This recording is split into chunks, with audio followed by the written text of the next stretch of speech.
Okay, yung first trade natin for June 5, si WCT USDT. Place na natin yung trade natin dito. Okay. $2 lang. Ating risk. Ang risk to reward natin is 2.5. Tinitingnan ko lang tong strong level. So, ang una kong hinahanap lagi is kung may strong level, tsaka kung meron siyang possible na support or resistance na pwedeng untugan. So, yun lang muna. So, dito ako naka-place ng trade. 1:2.5. Let's see.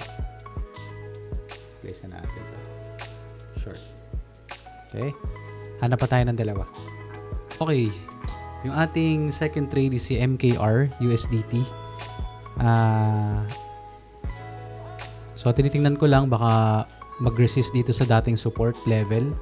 Tapos may mga strong moves ako nakita. So, nag-place ako ng trade. So, ano ko na, open short ko na.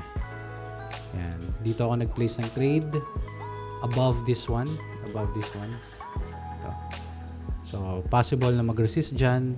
Tapos, tinaasan ko lang ng konti yung, yung allowance ng stop loss level. Let's see.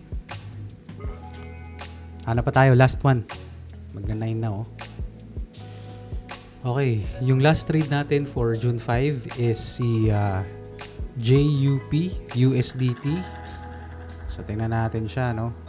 May strong move dito. Tapos, may mga resistances. Possible na dito siya mang-whip, eh. Sa taas na ito, eh. Kasi maraming dito, eh. Pero, dito na lang ako sa strong move na lang din. So, place ko na siya. Release ko na yung TP. Release ko na yung stop loss. Okay. Okay, so tapos na yung trading session natin. Buti, wala pang 9. Bukas ng 8 AM, check na lang natin yung resulta. Ito na yung ating trade results kagabi. Tingnan natin, yung first trade natin is si WCT USDT. Ano nangyari sa kanya? WCT USDT. Tinama tayo. Ba't siya dito ng whip? Okay, tinamaan tayo. Science. Na-whip tayo, eh. No? Na-whip tayo, eh, no? Dito pala siya, oh. No? Sayang. Okay? So, yung first trade natin, yung second trade naman, si MKR USDT. MKR. Panalo tayo dito, eh. Yun, oh. Ganda nung salo natin, oh. Dun talaga siya, eh, oh.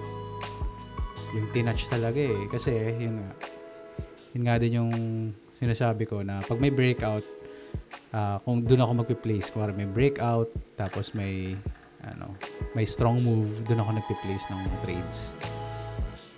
Buti hindi ko dito nilagay. Nagdadalawang isip ako dyan kagabi kung dyan ko ilalagay.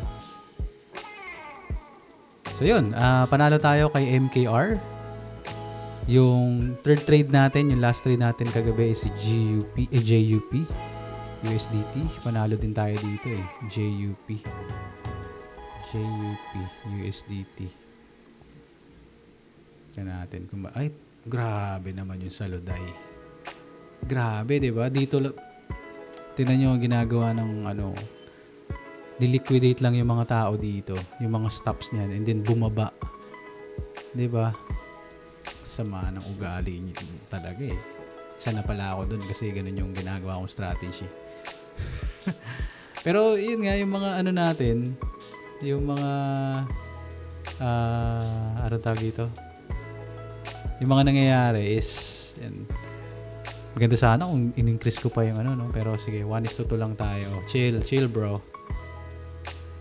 So, tonight, June 6, hanap tayo ng 3. Tingnan natin. Let's go.